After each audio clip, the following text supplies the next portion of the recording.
Hello guys, good morning to all of you. Here I am Satyavir Singh and today I will discuss you about some topics of chemistry. In the previous videos I told you how to find mole fraction. In Hindi we can say मोल प्रभाज।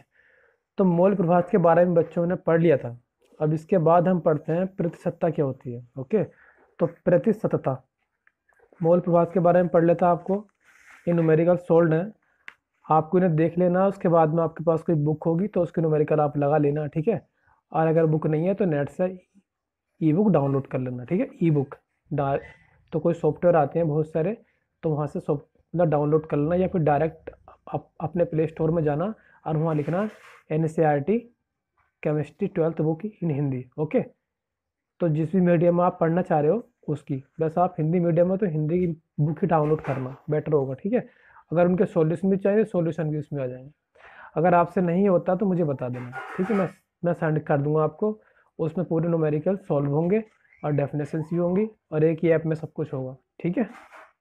बताना मुझे ज़रूर इस बात को। अगर आपके पास book नहीं है लॉकडाउन की वजह से, if you don't have any book and if you are not able to purchase book, yeah, definitely, because no one can purchase nowadays, so you can tell me. Okay, so numerical is very must for you, understand, and it's very simple also. And after solving you will think, yes, we have studied of the chemistry and theoretical and as well, because when you will solve some numericals then your mind work very creative, right? Okay, so now again, because so many concepts cleared after solving the numericals. Similarly in physics, but we are talking about now in chemistry. Okay, so चलो अभी percentage रखी, प्रतिशतता इसे कौन नहीं जानता, सभी जानते हैं इसको तो, हाँ, प्रतिशतता को। तो प्रतिशतता में क्या है, देखिए 1 सेकंड जी। तो प्रतिशतता में क्या पढ़ते हैं हम, परसेंटेज होती है, हमें पता है परसेंटेज किस पे निकलती है, 100 पे निकलती है, राइट। किस पे निकलती है, 100 पे निकलती है। तो 100 पे हम निकालते हैं परसेंटेज को, तो क्या करेंगे देखो। तो इसकी डेफिनेशन होगी एक, बिले के भार भागों की वह संख्या जो बिलियन के 100 भाग में उपस्थित होती है। मतलब बिले के भार भागों की वह संख्या जो बिलियन के 100 भाग में उपस्थित होती है, बिलियन के 100 भाग में उपस्थित होती है, ठीक है। बिलियन के 100 भाग में, मतलब बिलियन के 100 भाग में जितनी बिलियन की मात्रा होगी उसे हम कहते हैं परसेंटेज, राइट। तो ये फॉर्मूला हो गया, देखो इसे याद कर लो। और स्पेशल बात यह है कि इसमें सभी मतलब जितने फॉर्मूले बताऊंगा 2-3 में, सब में बिले की भाग्य होगी, मतलब बिले की मात्रा अपॉन बिलियन क्या होगा, बिले और बिलायक दोनों की मात्रा को जोड़ के, मात्रा मतलब वेट, उनके मास जोड़ करके, राइट। अब गुणा 100 करते हैं परसेंटेज के लिए। अब दूसरी बात पढ़ते हैं, PPM क्या होता है, इसे कहते हैं पार्ट पर मिलियन। तो मिलियन का मतलब क्या होता है, 10 की पावर 6 होता है। ओके, 10⁻6 या यू कैन से 10⁻6। सो यहाँ भी बिले के भार थे, यहाँ भी बिले के भार है। बिले के भार भागों की वह संख्या जो बिलियन के 10⁻6 भाग में उपस्थित होती है, क्या कहते हैं, उसे PPM कहते हैं। मतलब कि यहाँ तो बिलियन के 100 भाग में, बिलियन के 100 भाग में थी, राइट। ये वाली बात बिलियन के 100 भाग में। अब यहाँ पे क्या, बिलियन के 10⁻6 भाग में। अब 10⁻6 का मतलब क्या होता है, 10⁻6 का मतलब होता है कि 10⁻6, ओके, 10⁻6 इक्वल टू 1 2 6 है ना पावर, तो 6 जीरो लगेंगे, 3 4 5 6, ये हो गया, ठीक है।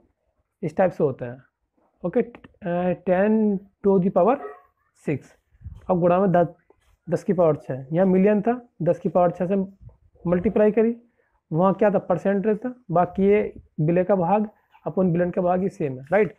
अब ऐसे ही यहाँ पे आते हैं, एक होता PPB, एक ये तो मैंने पढ़ लिया, PPM तो पार्ट्स पर मिलियन, बट ये पार्ट्स पर बिलियन।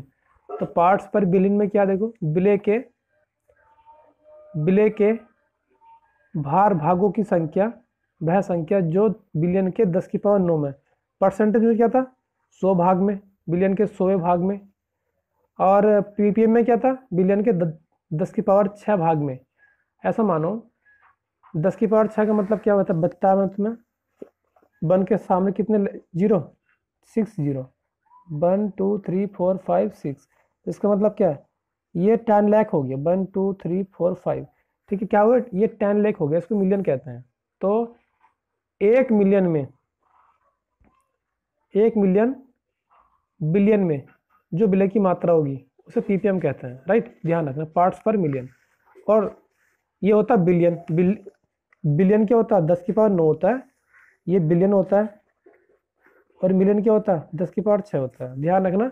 और परसेंटेज क्या होता है, 100 पे होता है, या 100 को तुम लिख सकते हो 10⁻² लिख सकते हो। तो किसी बिलियन के बाहर, किसी बिलियन का बाहर अगर 10⁻² में है, 10⁻² बिलियन भाग में है तो उसे कहते हैं परसेंटेज, 10⁶ में है उसे कहते हैं पीपीएम, 10⁹ है में तो उसे कहते हैं पीपीबी। फॉर्मूला सेम है, बस यहाँ पे 10⁹ लिख दिया गया है, ठीक है, बस बाकी सब सेम है। तो आपको फॉर्मूला याद करने में कोई दिक्कत नहीं आएगी। ये सवाल दे रखा है इन्होंने, 20 ग्राम शर्करा को 80 ग्राम जल में घोला गया, अभी बताओ इसमें विलय कौन है और विलायक कौन है। तो शर्करा क्या होती है, शुगर होती है, जिसका फॉर्मूला क्या होता है, C12H22O11, यही तो होता है शर्करा, शुगर, जो चीनी होती है, चीनी, चीनी कहते हैं इसे शर्करा को, ठीक है। तो 80 ग्राम जल में घोला गया, ये बताओ मुझे कि इसमें विलय कौन है, तो विलय तो क्या हो गया, शर्करा हो गई सॉरी, और विलायक क्या हो गया, जल हो गया। तो शर्करा क्या होगी, विलय होगी, विलायक क्या हो गया, जल हो गया, है ना। तो इसके बाद में हमने ये सवाल किया कि शर्करा की मात्रा इतनी, जल की मात्रा इतनी, तो पता लग गया जल क्या है, विलायक है, ठीक है, मैंने लिख दिया, और इनकी मात्रा इतनी इतनी दे रखी, मात्रा का मतलब वेट। अभी बताओ, जब विलय की पता लग गया, विलय क्या है इसमें, शर्करा है, विलायक क्या, जल है, तो फिर विलयन की मात्रा कैसे निकालेंगे, ये बताओ कि जल में किसको मिला, चीनी को, तो जल क्या, विलायक, और चीनी क्या, विलय, दोनों को मिला क्या बना, विलयन। जब दोनों को मिला के बना तो दोनों की मात्रा को अगर हम जोड़ें तो क्या मिलेगा, क्लियर सी बात है, क्या क्या मिलेगा, ये मिलेगा total weight of the solution. तो बस परसेंटेज निकालनी, फॉर्मूला क्या होता है, विलय का भाग, तो विलय का भाग कितना, विलय क्या, शर्करा, तो क्या ये क्या रखा 20, और बिलियन नीचे टोटल रखा जाता है, टोटल मतलब विलय और विलायक का दोनों का भार, तो कितना, इसका कितना 20 है शर्करा का विलय, और ये कितना 80, तो 100, और 100 रख दिया गुणा में 100, 100 ये सॉरी 100 कटाए, क्या बचा 20% हो गया, ये आ गया। ऐसे ये दूसरे सवाल कर लेंगे पीपीएम पीपी वाले, बस वहाँ पे 10⁶ लिखना है पीपीएम में, और जहाँ पीपीबी आएगा 10⁹ लिखना है, ठीक है। हाँ, अब यार एक बार ये फॉर्मूला हो रहा है, ये आप कर लेना, देखो इसके बारे में बताता हूँ, विलेयता के बारे में, ठीक है। विलेयता क्या होती है, इंग्लिश में से सोल्यूबिलिटी कहते हैं, सोल्यूबिलिटी, सोल्यूबिलिटी कहते हैं, मतलब इसका मतलब क्या होता है, तात्पर्य क्या होता है विलेयता, विलेयता का मतलब होता है, देखो है क्या, इसका तात्पर्य घुलनशील होता है, घुलनशील का मतलब घुल जाना, जैसे चीनी पानी में घुल जाती है तो वो क्या है, चीनी पानी में घुलनशील है, तो चीनी की प्रकृति क्या, पानी में घुलनशील है, और पानी जो होता है एक सर्वव्यापी विलायक होता है, सर्वव्यापी यूनिवर्सल सॉल्वेंट, राइट, तो सोल्यूबिलिटी कहते हैं। अब विलेयता के बारे में कुछ ज़्यादा पढ़ने वाले, ठीक है, तो जरा ठीक से समझते रहिए आप, मैं थोड़ा सा पढ़ा देता हूँ आपको, ये टॉपिक इजी है विलेयता।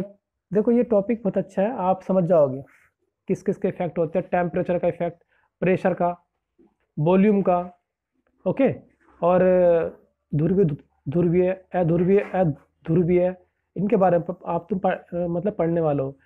और इसके बाद में एक रूल आता है, लॉ, वो है प्रोफेसर हेनरी, हेनरी, ओके, तो हेनरी का नियम पढ़ेंगे हम, ठीक है। उस अभी पढ़ लेते हैं विलेयता क्या होती है। इसका तात्पर्य होता है घुलनशील, तो कोई वस्तु अगर किसी दूसरी वस्तु में घुल जाती है तो उसे कहते हैं कि ये वस्तु इस वस्तु में घुलनशील है, राइट। अगर वो पूरी तरह से घुलनशील है तो क्या कहते हैं उस मिश्रण को, समांगी मिश्रण, और समांगी मिश्रण क्या क्या कहलाता है, स्पेशली विलयन, जो मैंने आपको पहले बताया था। तो मुख्यतः दो भागों में विभाजित किया गया है, ठोस की द्रव में विलेयता। अब देखो ठोस की द्रव में मतलब द्रव क्या पे विलायक है, द्रव क्या द्रव में है ना, जैसे पानी में चीनी को, तो आप सोचो, आप ये ध्यान लगाया करो जब भी सवाल देखा करो, क्योंकि आप न्यूमेरिकल में स्टक हो जाओगे, फंस जाओगे, ट्रैप्ड हो जाओगे, अगर आप इनको पता नहीं कर पाओगे कि मतलब कौन चीज़ किसमें घुल रही है ना। तो इस विलेयता में विलेय ठोस, ये लिखा हुआ देखो पहली बार यहाँ पे, इस विलेयता में विलेय क्या है, ठोस है भाई, विलेय पदार्थ क्या है, विलेय ठोस है, और विलायक क्या, द्रव है। तभी तो उन्होंने लिखा है कि ठोस की द्रव में, मतलब ठोस को द्रव में घोला जाता है, तो द्रव क्या हुआ, विलायक, और ठोस क्या हुआ, विलेय। तो घोला जाता है, तो अब कुछ बता रहे हैं ये, अब कुछ बता रहे हैं कि तो क्या होता है, तो ये मतलब प्रभावित करने वाले कारक, तो क्या क्या कारक हो सकते हैं, कारक का मतलब कौन कौन सी चीज हो सकती है, फैक्टर हो सकते हैं जो उसे इफेक्ट कर, मतलब करते हैं कि ठोस, ठोस को द्रव में मिलाने पर। देखते हैं तो क्या, देखो विलेय विलायक की प्रकृति, विलेय और विलायक की प्रकृति। अब मैं बता दूं, कोई भी चीज घुलती है ना, सेम प्रकृति में होनी चाहिए, सेम नेचर में होनी चाहिए। कहने का मतलब है कि सेम सेम होनी चाहिए। जैसे सेम सेम की बात बताएगा, इस विलेयता में ठोस विलेय व द्रव विलायक की प्रकृति समान होनी चाहिए। ठोस और द्रव की बात चल रही है यहाँ पे, ठोस को द्रव में घोला जाता है ना, तो उनकी प्रकृति सेम होनी चाहिए, अर्थात हाँ चाहिए, अर्थात समान समान, देखो समान समान को घोलता है, समान समान को मतलब घोलता है, मतलब सेम सेम सोल्यूबल होते हैं। जैसे ध्रुवीय, ध्रुवीय विलेय ध्रुवीय विलायक में, ध्रुवीय विलेय ध्रुवीय विलायक को, और अध्रुवीय अध्रुवीय को। देखो ये वाली बात है। अब ध्रुवीय, ध्रुवीय क्या होते हैं, मैंने बताया था आपको कि अगर दो एटम्स होते हैं, दो एटम्स है, जैसे कि क्या है, ये मैं यहाँ बता देता हूँ, H और Cl है, दोनों क्या है, विषम परमाणु है। तो इनमें एक की जो जो ये हाइड्रोजन है, इसकी इलेक्ट्रोनेगेटिविटी कितनी है, 2.1 है। इसकी इलेक्ट्रोनेगेटिविटी मतलब विद्युत ऋणात्मकता 3 है। तो ये जो बीच का बॉन्ड है इसकी ओर खिसक जाएगा, जिससे कि इस पर क्या आ जाएगा, आंशिक ऋणावेश, और इस पर आंशिक धनावेश। तो ये होता है ध्रुवीय। और अध्रुवीय क्या होता है, जैसे कि H2, यानी कि इसमें दोनों के दोनों परमाणु क्या है, H दो बार लिख दे, दोनों क्या सेम है। तो अगर इसकी इलेक्ट्रोनेगेटिविटी जो खींचने की क्षमता होती है, इसकी भी 1 है, इसकी 1 है, तो बीच का बॉन्ड क्या रहेगा, बीचों बीच रहेगा, जिससे कि ना तो इस पर प्लस आएगा ना इस पर माइनस आएगा किसी पे। समझ आ गई बात। तो ध्रुवीय, ध्रुवीय ये होता है, तो समान समान में घुलता है, ध्रुवीय ध्रुवीय में घुलेगा, अध्रुवीय अध्रुवीय में घुलेगा, राइट। अब ताप पे आते हैं, ताप पे क्या प्रभाव पड़ता है, तुम बताओ ताप पे क्या प्रभाव पड़ेगा अगर तुम कोई चीज गर्म करते हो तो ठोस की द्रव में विलेयता, ठोस की द्रव में विलेयता ताप बढ़ाने पर बढ़ जाती है, ठोस की द्रव में विलेयता ताप बढ़ाने पर बढ़ जाती है। अगर इसे ठोस को अगर आप गर्म करोगे तो वो द्रव में विलेयता बढ़ जाएगी, क्यों, ठोस जो है ना मेल्ट हो जाएगा, क्या हो जाएगा, मेल्ट। जब ठोस मेल्ट हो जाएगा तो वो द्रव में घुल जाएगा, क्योंकि ताप, क्योंकि हीट जब लगेगी उसमें सॉलिड्स को, सॉलिड मेल्ट होगा, और मेल्ट हो जाएगा तो जो लिक्विड है विलायक उसमें वो सोल्यूबल हो जाएगा आराम से। ये बात आपको समझ में आ गई होगी शायद। अब दाब पे, इस देखो ये टेम्परेचर इफेक्ट है, मैं तुम्हें ये बता रहा हूँ। ये कारक, कारक का मतलब ये जो चीज विलेयता को इफेक्ट मतलब कर रही है, प्रभावित कर रही है। तो दाब को तो पता लग गया, ओ ताप का तो लग गया पता कि ताप बढ़ाने पर जो ठोस है वो मेल्ट हो जाता है, पिघल जाता है, और पिघल जाने के कारण द्रव में वो सोल्यूबल हो जाता है, जिससे कि उसकी विलेयता बढ़ जाती है। दाब है दाब का क्या होता है, देखो ठोस की द्रव में विलेयता दाब से अप्रभावित होती है, अप्रभावित होती है, मतलब कि वो उसमें घुलती नहीं है। इसका मतलब ये है कि अगर कोई ठोस पदार्थ है, अगर तुम उसे, देखो मान लीजिए तुम्हारे पास आयरन का टुकड़ा है, कोई आयरन का टुकड़ा है, आप उसे दबा रहे हो, क्या वो ठोस में, उसमें लिक्विड मिल जाएगा, नहीं मिलेगा ना। तो प्रेशर का कोई भी इफेक्ट नहीं पड़ता है किस पर, विलेयता पर। ठीक है, इस बात का ध्यान रखना, इस बात को ठीक से समझ लेना आप। अगर आपको नहीं समझ में आता तो आप अपने हिसाब से सोचने को तैयार कीजिए, ठीक है, क्योंकि आप समझ सकते हो इतनी बात कि ठोस क्या होता है, द्रव क्या होता है, गैस क्या होता है, अपने हिसाब से बताओ, और इनके बहुत सारे एग्जाम्पल फिर तुम्हारे दिमाग में निकल के आ जाएंगे। फिर ठोस, सॉरी, गैस की द्रव में विलेयता, तो हमने ठोस की किस में पढ़ ली, ठोस की द्रव में विलेयता पढ़ ली हमने। अब ये पढ़ रहे हम गैस की, क्योंकि मैंने आपको ये बताया था, इसके बारे में पढ़ रहे थे ठोस व विलायक, सॉरी ठोस की द्रव में विलेयता, इसके बारे में तो पढ़ लिया हमने। अब इसके बाद में आता है ये नंबर 2, ये नंबर 2 लिख रहा है, गैस की द्रव में विलेयता। तो आपको समझना बनना तो भूल जाओगे कि हाँ गैस का उस पर क्या इफेक्ट पड़ा था, उस पर क्या इफेक्ट पड़ा था। आप एक बार समझो, समझते रहो और फिर इनको देखना, आपको समझ में आ जाएंगे। इसमें गैस विलय व द्रव विलायक होता है। इसमें गैस गैस विलय व द्रव क्या होता है, विलायक होता है। क्योंकि गैस की द्रव में है ना, तो जिसमें होता है विलायक तो होता है। जैसे पानी में चीनी को, तो पानी क्या है, विलायक है। चीनी क्या, विलय है, होता है। जिसमें गैस की द्रव में विलयता अवशोषण गुणांक द्वारा व्यक्त किया जाता है। ठीक है, मतलब उसको अवशोषण गुणांक, देखो इसको प्रभावित करने वाले कारक हैं,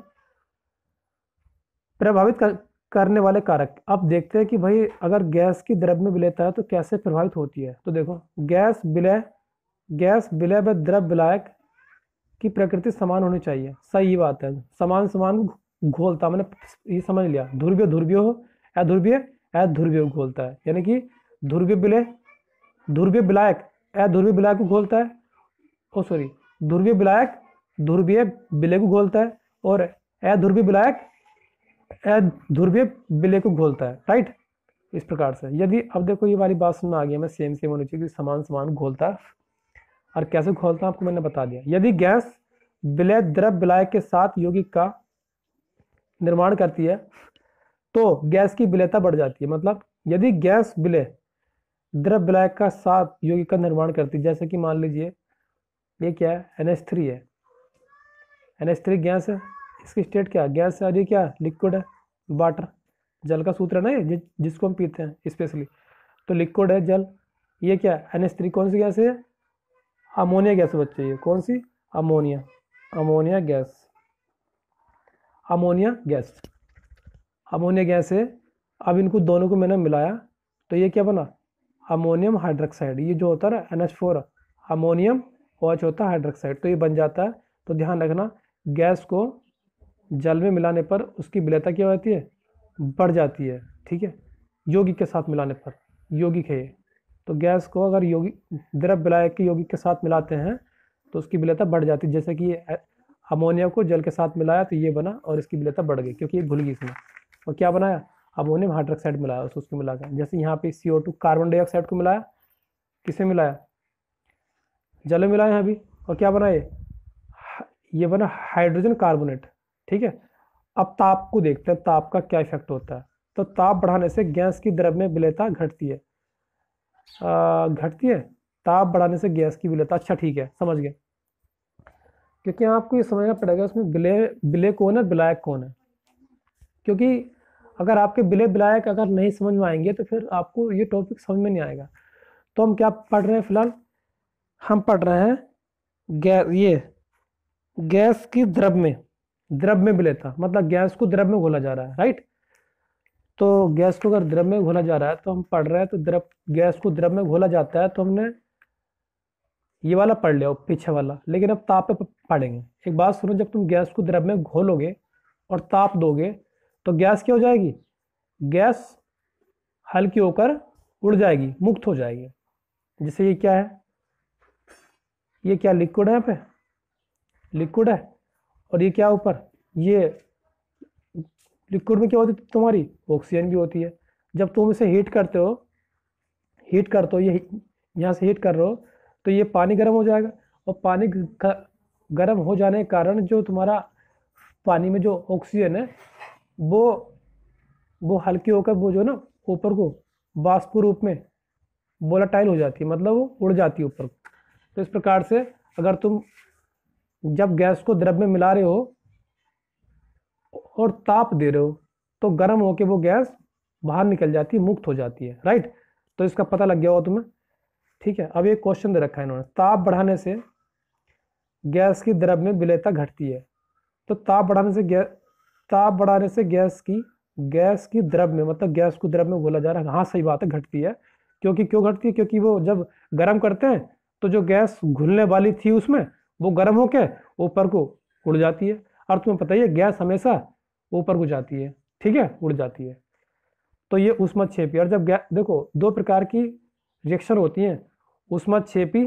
तो ऊष्मक्षेप में क्या होता है, ऊष्मा निकलती है, और ऊष्मशोषी में ये ऊष्मशोषी का निशान है। ऊष्मशोषी का मतलब ऊष्मा ग्रहण की जाती है, ऊष्माक्षेपी का मतलब निकलना। तो बेरासायनिक अभिक्रिया जिसमें ऊष्मा निकलती है उन्हें कहते हैं ऊष्माक्षेपी, और जो ऊष्मा ग्रहण करती है उन्हें कहते हैं ऊष्माशोषी। शोषण करते हैं, याद रखना, शोषण, शोषण का मतलब अपने अंदर लेना। तो इनकी काफ़ी सारी रिएक्शंस हैं। जैसे छेपी का उदाहरण बताता हूँ आपको। आप जब मार्केट जाते हो पेंट के लिए, अपने घर के लिए कुछ सामान लेना, तो वहाँ पे आप एक डिब्बा लाते हो पेंट का, ठीक है। उसमें क्या होता है, चूना होता है बिना बुझा, और जब तुम उसमें घर आके पानी मिलाते हो तो वो बहुत तेज से बुदबुदाहट के साथ, ठीक है, वाइब्रेट करता है, और एक क्या बनता है, एक दूधिया रंग का एक सॉल्यूशन बनता है, जो आप अपनी दीवार पे, घर की दीवारों पर लगाते हो, ठीक है, उसे पेंट करते हो अपनी दीवारों पे। तो जो वो पानी मिला दिया आपने, वो हो गया बुझा हुआ चूना। तो जब वो मार्केट से लाए थे डिब्बे में था बिना बुझा हुआ चूना, और जब आपने पानी मिला दिया तो वो बुझ गया पानी मिलाने से, तो उसका नाम रख दे कैल्शियम हाइड्रोक्साइड, इसे दूधिया भी कहते हैं, ठीक है, क्योंकि वो दूध के जैसा होता है, राइट। तो उसमें छेपी, अब देखो उसमें बिना, क्या तुमने जब चूना लाए थे उसमें पानी मिलाया था, क्या तुमने उसे हीट किया था? नहीं किया था ना। और बिना हीट किए भी वो गर्म हो जाता है जिस बर्तन में उसे हम करते हैं, और तमाम तेज से उसमें से हीट निकलती है, उष्मा निकलती है। क्यों? क्योंकि जो ये जो रिएक्शन हो रही है ये खुद हो रही है इट्स सेल्फ, ठीक है। तो जो ये हीट निकल रही है इसे कहेंगे उष्मा छेपी निकाल रहे हैं, ठीक है, उष्मा छेपी।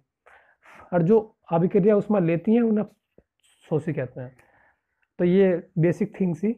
एक्सोथर्मिक, एंडोथर्मिक कहते हैं ना, ठीक है, एक्सोथर्मिक, एक्सोथर्मिक, एंडोथर्मिक, एंडोथर्मिक। अब एक रूल है बेटा, ये रूल है हेनरी का। दाब, तो दाब का प्रभाव है क्या, किसके संबंध में दिया इन्हें हेनरी ने? देखो, जब गैस को, ये टॉपिक क्या पढ़ रहे हैं, जब गैस को किस में घोला जा रहा है, गैस को द्रव में घोला जा रहा है। तो इन्हें बताया, हेनरी ने बताया, हेनरी, तो दाब बढ़ाने से गैस की द्रव्यमानता बढ़ती है। हाँ सही बात है। अगर आप प्रेशर बढ़ाओगे तो गैस क्या हो जाएगी? मान लो एक बर्तन में क्या है, सोचो एक बर्तन में गैस है और उसमें द्रव है, ठीक है, और आप उसमें प्रेशर लगा रहे हो, ठीक है। तो प्रेशर लगाओगे तो क्या होगा, जो तुम्हारी गैस है वो द्रव में घुलेगी नहीं घुलेगी? मान लो ये सिलेंडर है, ये सिलेंडर है, अब इसमें क्या है, H2 है, अब यहाँ पे क्या है, NH3 गैस है। अब तुम एक काम कर रहे हो, ये ढक्कन है, अभी पहले स्टेट है, पहला स्टेट पे, अब तुम इस ढक्कन को यहाँ ले आए तो ये नीचे आ गई, और पास आ गई नीचे को, ये गैस नीचे को आती जा रही है, देखो। अब फिर और तुमने ये, देखो ये मैंने लेवल बना रहा हूँ, ये जो तुम्हारा ढक्कना है इसको नीचे करते जा रहे हैं, ठीक है, जो इसका कैप है ऊपर लगाने वाला, तो ये गैस नीचे आ रही है, और जितने नीचे आ रही है क्या हो रही है, ये इस लिक्विड में घुलनशील ज़्यादा होती जा रही है, क्योंकि प्रेशर लग रहा है नीचे को, प्रेशर लग रहा है जो जल में घुलने को मजबूर कर रहा है उसे, ठीक है। तो पता ही लग गया तुम्हें कि गैस को द्रव में जब घोला जाता है और जब प्रेशर लगाते हैं, एक्स्ट्रा प्रेशर लगाते हैं, तो वो उसमें घुल जाती है, ध्यान रखना। और मैक्सिमम प्रेशर लगा करके, मैक्सिमम प्रेशर लगा करके गैस को जो है ना लिक्विड में चेंज कर सकते हैं। किस में कर सकते हैं? लिक्विड में। जैसा आपके पास क्या है, LPG है, LNG है, और क्या है, CNG है, ठीक है, और ये पेट्रोल भी तो है, पेट्रोल तो गैस ही है। जब आप कहीं विदेश जाओगे तो वहाँ पेट्रोल पंप नहीं कहते हैं, पेट्रोल पंप नहीं होते वहाँ पे क्या होते हैं, क्या कहते हैं? अगर तुम क्या होगे वहाँ पर जाके, where is the petrol pump, so they don't know what is the petrol pump, they only know what is the gas pump, they only know gas pump, because petrol is the form of gas। क्योंकि जब आप petrol को खुला छोड़ देते हो तो ये गैस के जैसे सफा उड़ जाता है, ठीक है। तो कभी अपना पेट्रोल खोलना मत, वरना सफा हो जाएगा, बहुत पैसे का मिलता है, ठीक है, ध्यान रखना। और लॉकडाउन में तब मिलेगा जब 2-3 तुम्हारे डंडे लगेंगे ना, तब पेट्रोल मिलेगा आपको पिटाई लग के, ठीक है, क्योंकि बहुत दिक्कत है इतना। अगर हाँ बताओ कि सर पेट्रोल गिरवाने जा रहा हूँ, ये है वो, तो इतना तब तक तुम्हारी पिटाई होने वाली पक्का है। खैर सॉरी, इसके मतलब मैं मजाक कर रहा हूँ। अब देखो, इस तो मतलब हेनरी ने बताया कि भाई, हेनरी ने क्या बताया, हेनरी का सीधा सीधा नियम ये है कि अगर तुम दाब बढ़ाओगे, दाब बढ़ाते हो तो गैस की मात्रा क्या होती है, बढ़ती है। सॉरी, दाब बढ़ाते हो तो गैस द्रव में ज़्यादा बढ़ती है। अब देखो हेनरी का नियम है, स्थिर ताप पर गैस की मात्रा, मतलब गैस की मात्रा लगाए गए दाब के समानुपाती होती है। मतलब गैस की मात्रा जो है ना, जितना मात्रा तुम दोगे मतलब जितना तुम दाब लगाओगे ना, प्रेशर लगाओगे, उतनी मात्रा उस द्रव में घुल जाएगी। पता लग गया देखो ये वाली, ये जितनी ये गैस है, अब तुम जितना प्रेशर लगाओगे तो उतनी उस गैस की मात्रा इसमें पानी में, जो भी ये लिक्विड है, जो भी आपका विलायक है, सॉल्वेंट आपने लेट किया है, तो वो उसमें ज़्यादा घुल जाएगा। समझ आ रही बात, क्योंकि इससे प्रेशर हम लगाते जाते हैं। तो ये हेनरी ने बताया। अब हेनरी कुछ क्या है, एप्लीकेशन है। एप्लीकेशन जानते हैं आप क्या होता है? APPLI एप्लीकेशन बेटा होता है अनुप्रयोग। अनुप्रयोग, अनुप्रयोग। देखो एक होता है प्रयोग, एक होता है अनुप्रयोग। इसके बारे में पता कर लेते हैं। प्रयोग क्या होता है? ये हम एक्सपेरिमेंट कहते हैं ना, ठीक है, एक्सपेरिमेंट। और ये जो ना लेबोरेटरी में होते हैं, लैब में होते हैं मैक्सिमम। लेकिन जो अनुप्रयोग होते हैं वो हम अपने घर करते रहते हैं। अनुप्रयोग कैसे? जो हम घर पे जो वर्क करते हैं, ये अनुप्रयोग है। जो तुम्हारे एक्सपेरिमेंट होते हैं वो स्पेशली लैब में होते हैं मैक्सिमम। अनुप्रयोग जो होते हैं, जो हम ऐसा मतलब डेली लाइफ, डेली लाइफ में जो करते हैं वो क्या होंगे? अनुप्रयोग। एप्लीकेशन बोलते हैं उन्हें, और ये एक्सपेरिमेंट होते हैं। इस बात का ध्यान रखना। तो एप्लीकेशन ऑफ हेनरीज लॉ, मतलब हेनरी के नियम के अनुप्रयोग। तो ये पता लग गया आपको कि ये गैस की मात्रा है। मात्रा का मतलब वेट। तो गैस की मात्रा दाब के क्या है? समानुपाती होती है। इसका मतलब क्या होता है समानुपाती का? कि अगर तुम्हारा मात्रा बढ़ेगी तो प्रेशर ही बढ़ेगा, और ये मात्रा घटेगी तो फिर क्या होगा? यही तो मतलब होता है समानुपाती का, कि कोई एक चीज़ घटती है तो वो भी घटती है, और एक बढ़ती है तो वो भी बढ़ती है। अब फिर यहाँ पे एक कांस्टेंट लगाओगे तो वो लगा तुमने KH। ये क्या है? KH Henry constant. Henry KH constant है, तो बस KH का मान निकाल दिया। ये P अपॉन में आ गई, क्योंकि गुणा में बस P पर लगाएगा दाब है। ध्यान रखना, हेनरी ने क्या बताया था? लगाया गया दाब स्थिर ताप पर। ध्यान रखना, टेम्परेचर सेम होना चाहिए, टेम्परेचर बदलना नहीं चाहिए, कांस्टेंट होना चाहिए टेम्परेचर। कांस्टेंट का मतलब स्थिर, ये लिखा रखा होना, स्थिर ताप पर। स्थिर ताप पर गैस की मात्रा लगाए गए दाब के समानुपाती होती है। मतलब जितना दाब लगाओगे आप, उतनी गैस द्रव में घुल जाएगी। ये बताया था इन्होंने। अब कैसे कैसे बात करी इन्होंने, अब इसके बारे में पढ़ लेते हैं। ये पता लग गया, बस इतनी बात याद कर लेना आप, ये वाली MP, बस ये वाली बात याद करना कि स्थिर ताप पर गैस की मात्रा, मतलब M मास, उसके दाब के समानुपाती होती है। मतलब जितना आप प्रेशर लगाओगे उतनी गैस जल में घुल जाएगी। राइट। अब ये बाकी बातें लिख रही हैं, आप समझ जाना। KH क्या कांस्टेंट है जो लगाया है। अब देखो इसमें बात है कि हेनरी के नियम के उपयोग या अनुप्रयोग क्या दो है ना। तो मैं बताऊँ, सोडा वाटर की बोतल में CO2 गैस, जो सोडा वाटर जानते होंगे आप, सब जानते होंगे इस बात को, ठीक है। बोतल में CO2 गैस का प्रवेश, जो सोडा वाटर होता है ना, सोडा वाटर की बोतल में CO2 का प्रवेश करना। देखो CO2 गैस प्रवेश कैसे होती है सोडा वाटर में? जब सोडा वाटर तो हो गया लिक्विड, ठीक है। अब जब तुम उसमें CO2 गैस एंटर कराओगे तो आप प्रेशर ज़्यादा लगाओगे, और जब प्रेशर ज़्यादा लगाओगे ना, जैसे कि बोतल है, ये बोतल है। बोतल खैर मुझसे इतनी स्पेशली बनेगी नहीं, लेकिन मैं फिर ट्राई करता हूँ। चलो बन गई वैसे बोतल ही, ठीक है। ये बोतल है। अब मैं एक काम कर रहा हूँ, इसमें क्या हमारे पास सोडा वाटर है, सोडा वाटर, ठीक है। अब सोडा वाटर है, तो इसमें क्या मिला हमने? गैस मिला है। गैस मिला रहे हैं CO2, और प्रेशर लगा के इसको हमने, जो कैप है इसका, और उसको टाइट कर दिया गया। तो जितना हमने प्रेशर लगाया उस पर, उतनी ये गैस जो ना, उतनी ये गैस नीचे को आई प्रेशर के कारण। अगर प्रेशर नहीं हो तो गैस ही उड़ जाएगी ऊपर को, CO2, क्योंकि गैस जो होती है हमेशा ऊपर को उड़ जाती है। यानी कि इसका निशान क्या होता है? CO2। ऐसा लगाते हैं ना हर गैस के बाद, इस साइन का मतलब ये होता है कि निकल जा रही है, निर्मुक्त हो रही है, फ्री। तो जितना आप प्रेशर लगाओगे तो सोडा वाटर में उतनी ये गैस नीचे आ जाएगी, और इसमें किसमें, जो तुम्हारा लिक्विड है, तो गैस लिक्विड में विलेयता कब बढ़ती है? तो जब बढ़ती है जब दाब ज़्यादा लगा। यही तो बात कही ना हेनरी ने, क्या बताया? P समानुपाती M, या M समानुपाती P, ठीक है। ये वाली बात बताई इन्होंने, क्लियर? पता लग गया होगा आपको। देखो ये वाली बात ध्यान रखो, आप इसको हटा दो, M समानुपाती P। तो यहाँ पे क्या, ये कांस्टेंट हटाओ, ये इस साइन को हटाते तो एक कांस्टेंट लगाते, वो है KH, और P तो P है।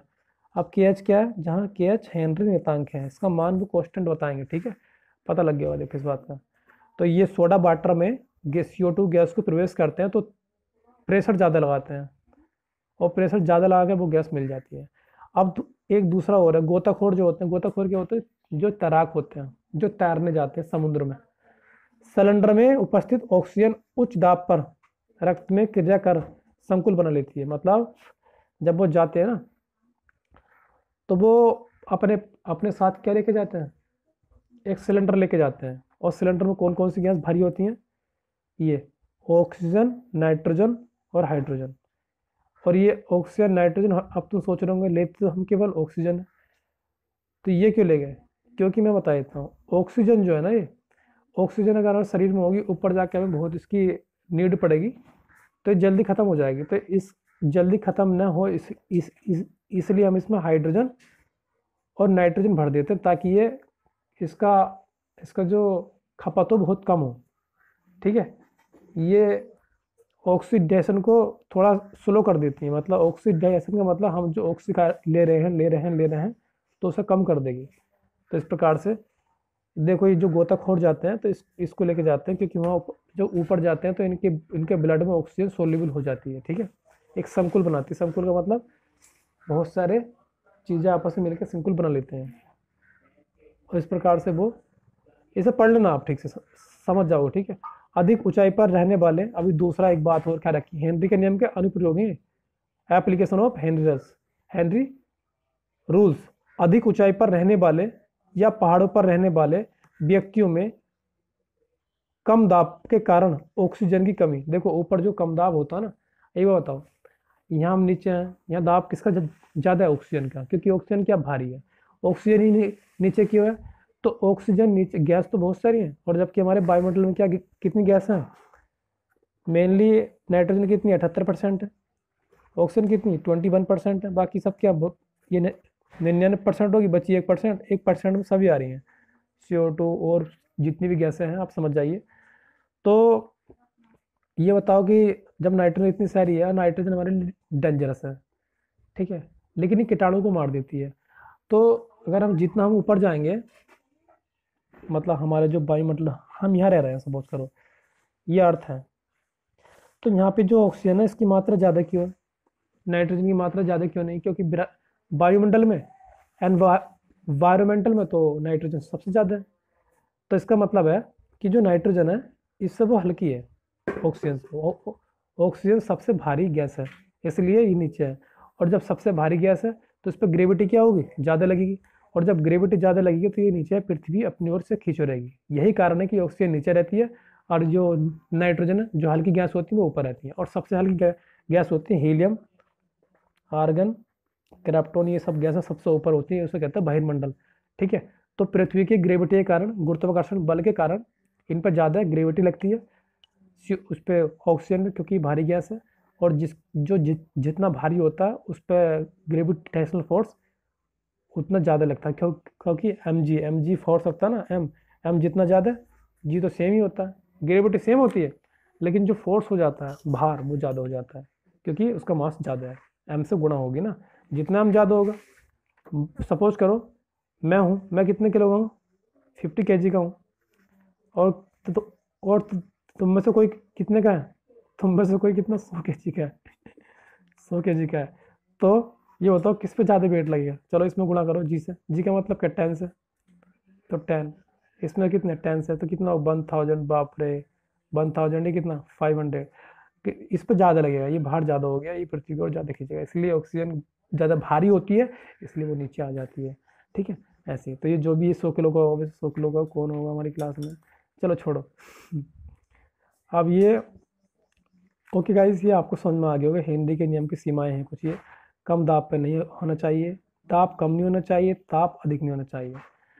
तो दाब कम नहीं होना चाहिए, क्योंकि दाब कम होगा तो वो गैस, जैसे मैंने बोतल बनाई थी, अगर दाब कम होगा, दाब अगर हटा दिया गया ना, तो जो गैस है इसमें से निकल कर भाग जाएगी। तो फिर हम ये नहीं कह सकते कि द्रव में गैस घुली हुई है। ठीक है, तो दाब ज़्यादा होना चाहिए और तापमान ज़्यादा नहीं होना चाहिए। क्यों?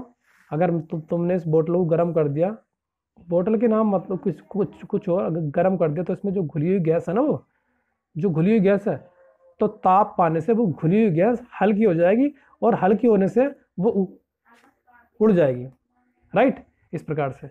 अच्छा, तो तुमने एक बात देखी, जो वाटर होता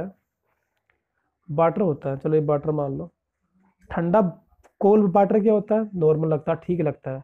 लेकिन जब तुम उसे गर्म करके पीते हो तो वो क्या लगता है, थोड़ा मीठा हो जाता है, स्वीट हो जाता है, हल्का हल्का सा। आपने फील किया ऐसे कभी? तो ये इसलिए हो जाता है क्योंकि उसमें से ऑक्सीजन गैस निकल जाती है, और जब इसे हम गर्म करते हैं, वाटर में क्या होते हैं, वाटर में कौन कौन से तत्व होते हैं। अब ये तो कहना मत कि सिंगाड़ा और सिंगाड़े की माँ ना, वो तत्व नहीं है। तत्व क्या, जल का पहले फॉर्मूले वो कौन कौन सा एलिमेंट है, एक हाइड्रोजन है, एक ऑक्सीजन है, मतलब सॉरी, हाइड्रोजन होता है और ऑक्सीजन होता है। हाइड्रोजन के मॉलिक्यूल्स की बात नहीं कर रहे, कितने होते हैं, 2 होते हैं, ऑक्सीजन का 1 होता है एटम। बट बात चल रही कौन कौन से एलिमेंट होते हैं, तत्व होते हैं। कौन कौन से होते हैं तत्व, एक हाइड्रोजन होता है, एक ऑक्सीजन होता है, राइट। अब जब तुम इसे गर्म करोगे तो जो इसमें गैस होगी ना, ये ऑक्सीजन, वो निकल के इसमें से निर्मुक्त हो जाएगी, वो ऊपर को उड़ जाएगी, वापर बन जाएगी, कि क्या कहते हैं उसे, वोलाटाइल, कहते हैं, ठीक है गाइज। तो इस प्रकार से वो पानी जो है थोड़ा मीठा लगने लगता है। Okay, thank you guys for watching this video, and see you in the real soon.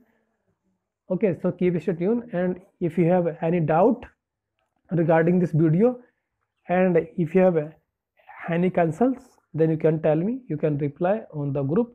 And thank you so much, have a good day ahead.